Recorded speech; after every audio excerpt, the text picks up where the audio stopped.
Muy buenas tardes con todos ustedes. El día de hoy mis compañeros y yo trataremos sobre el tema de si el gobierno de Dina Boluarte violentó los derechos humanos. Para ello nos enfocaremos en lo que sucedió el día 7 de diciembre de 2022, cuando el Pedro Castillo decide dar un golpe de Estado a través de la televisión. Pero al no ser respaldado por la esfera de poder, entonces este huye y es apresado. Consecutivamente, la vicepresidenta, que era Dina Boluarte, constitucionalmente pasa a ser la presidenta. Y por ello, muchos sectores del país, sobre todo las provincias, se levantan para dar la toma de Lima. Y en ese momento político de estado crítico, la presidenta decide sacar a la policía y a los militares para que estos puedan detener el avance de las protestas. Es ahí donde se empiezan a reportar muertos. La pregunta es si hubo una violación de los derechos humanos o no. En nuestra opinión, creemos que sí hubo una violación de los derechos humanos, pero para ello justificaremos y sobre todo citaremos autores como Sabater, como Gisela, como De la Plata, y todos los autores para poder entender lo que realmente ha acontecido en este gobierno. Bien, continuando con la exposición, a continuación daré el primer argumento de por qué el gobierno de Dina Boluarte no pudo soportar, ¿no?, la presión de las protestas y respondió a la violencia con más violencia, derramando sangre y abusando del poder, ¿no? Bueno, como primer lugar, según el autor Fernando Sabater, nos menciona que la ciudadanía democrática es la forma de organización social de los iguales, término que hace referencia a los derechos y deberes, ¿no?, de las personas, sin hacer distinción de raza, género, etnia, capacidades físicas o motoras y, bueno, y culturales, ¿no? Eh, Además de ello, otro argumento según los autores Gisela Fernández y Gustavo Zambrano, ¿no?, nos manifiestan que la ley deberá ser respetada por la ciudadanía y el poder conferido a este. Los que respeten estos límites independientemente de las jerarquías, es por ello que es oportuno reconocer al Estado del derecho como la ley del más débil, ¿no? Bueno, haciendo uso de estos dos argumentos, eh, bueno, en este contexto, ¿no?, que se emplea, ¿no?, bueno, en la situación que afrontó nuestro país con la toma de mando de la actual presidenta, ¿no?, Dina Boluarte, este suceso, bueno, generó mucha desconformidad entre la población, ¿no?, y los ciudadanos, manifestándose mediante protestas, ¿no?, en distintas regiones de nuestro país, eh, y que con el pasar de los días, bueno, al comienzo, como vimos, ¿no?, fue una marcha pasiva donde solo se pedía el abandono del poder de la actual presidenta, ¿no? Pero por su terquedad, por querer estar ahí en el gobierno, bueno, la población hizo que esta marcha no se volviera algo violento, en donde las autoridades hicieron caso omiso a la petición de la población, ¿no? Generando muchos enfrentamientos entre el ejército, la policía y los ciudadanos, ¿no? Donde trajo mucho desabastecimiento, pero mayormente en la ciudad, ¿no? Ya que con el cierre de las pistas de las vías, los productos no podían llegar a las ciudades, ¿no? También se vio afectado el sector salud, ¿no? Y muchos, bueno, y con ello también los agricultores, ¿no? Por el bloqueo de las carreteras. Bueno, esta violencia, bueno, trajo altas tasas de incidencia y mortalidad y heridos, ¿no? Bueno, en la cual todo esto terminó en una cadena de violencia, donde los derechos humanos fueron totalmente pasados por alto, ¿no? Siendo los ciudadanos discriminados y violentados de más de una manera, ¿no?, con tal que la actual presidenta continúe en el gobierno, ¿no? A continuación doy el pase a mi compañera para que continúe con la exposición. Buenas tardes, Miss. En esta oportunidad yo a continuación voy a dar el segundo argumento de cómo, de qué manera el gobierno de Dina Boluarte violentó los derechos humanos en las protestas que se realizaron en el país, donde Dina Boluarte no pudo soportar la presión de las protestas y respondió a la violencia con más violencia, derramando sangre y abusando de su poder. En segundo lugar, la situación de las marchas dirigidas por ciudadanos no conformes con el gobierno de Dina Boluarte terminó en una cadena de violencia donde los derechos humanos fueron totalmente pasados por alto, siendo los ciudadanos discriminados y violentados de más de una manera. Según Sebastián Lando, los ciudadanos interculturales son aquellos que pueden sostener, cultivar, respetar la diversidad, y es que la interculturalidad es una práctica de respeto y valoración de la diversidad, cosa que en nuestro país se olvidó por completo, comenzando desde la discriminación que hubo hacia Pedro Castillo, siendo que llegó a la presidencia el 28 de julio de 2021. Su victoria fue celebrada por su propia gente, la gente que es, digamos, que el pueblo mismo, la gente, los campesinos, los indígenas que viven en las profundidades, las cuales se habían sentido muy identificados, ya que una persona de su misma raza, de su misma categoría, sería quien los escuchara, siendo celebrado por la gente andina en general esta victoria. Mas lamentablemente en sus 17 meses en el cargo, antes de ser destituido y detenido, sus seguidores vieron cómo enfrentaba el mismo racismo y discriminación que suelen experimentar ellos. Castillo fue objeto de burlas por utilizar un sombrero y un pocho tradicional, ridiculizado por su acento y criticado por intercomprar ceremonias indígenas a los actos oficiales.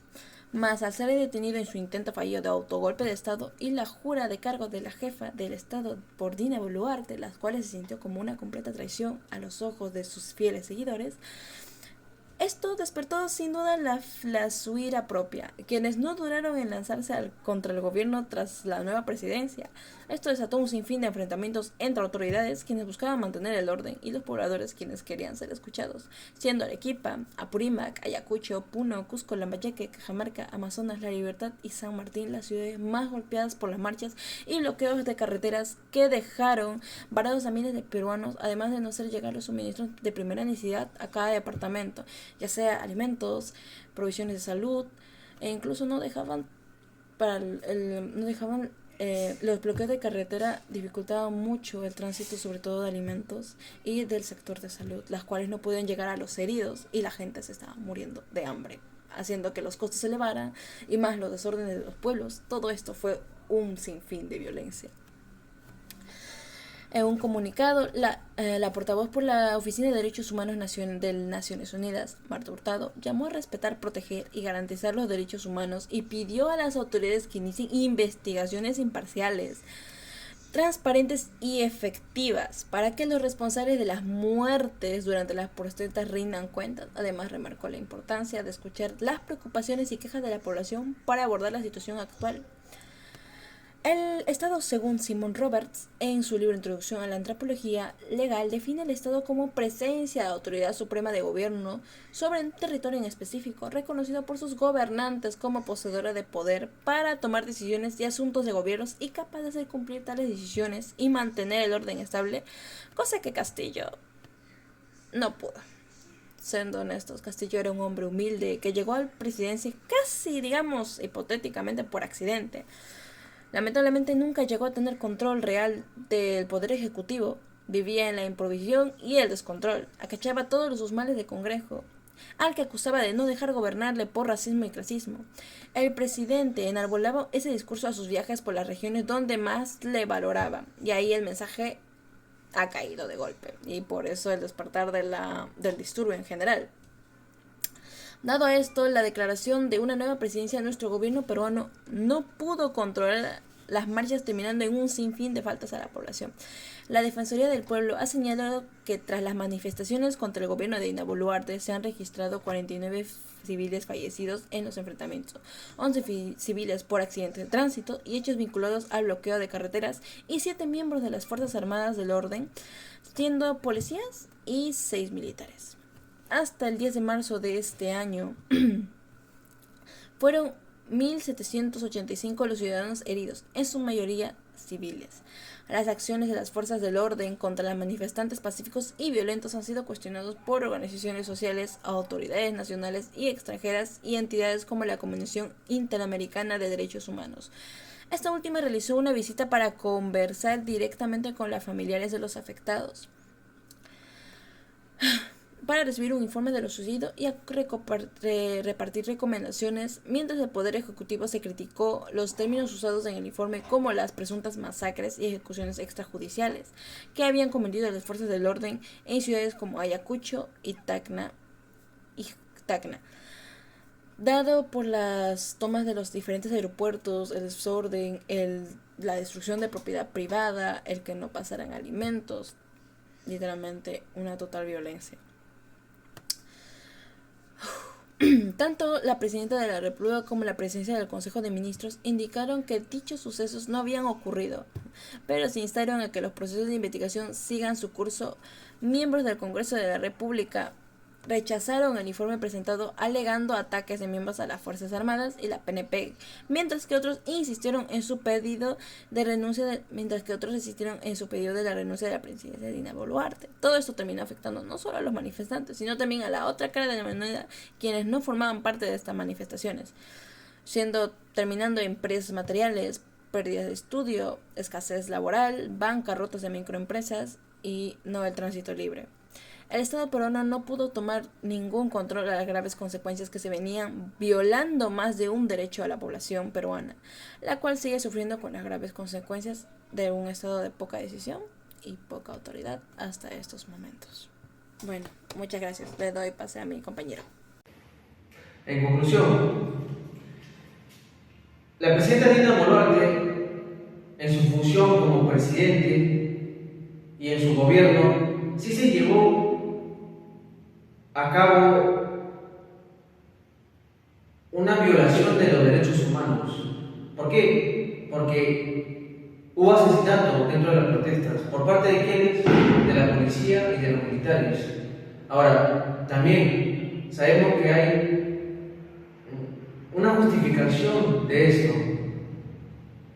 ¿Y cuál sería? Que en las manifestaciones se empezaron a usar armamentos que no están estipulados o regidos para que los civiles lo puedan usar, y por lo tanto la policía también se veía atentados en su integridad física y moral, y que ello conlleva la muerte, porque es un enfrentamiento de cuerpo a cuerpo. Por lo tanto, ya habíamos citado a los autores, entendemos que el sistema democrático es un sistema que tiene imperfección y que muchas veces, en cuanto al ámbito político, así como conocemos la corrupción, también está lo que se podría decir la mano negra, que son aquellos que pretenden buscar disturbios en las calles con el fin de lograr sus objetivos. Y esto es lo que sucedió, y es por ello que Dina Boluarte tuvo que tomar estas medidas drásticas para que no se llegue a mayores. Pero aún así, en la Corte Internacional se tendrá que responder a los 33 muertos, porque estamos en un Estado de Derecho y porque aún cuando la vida de una persona haya decaído, sea cual sean las circunstancias, o buenas o malas, se tiene que responder. Muchas gracias con todos ustedes.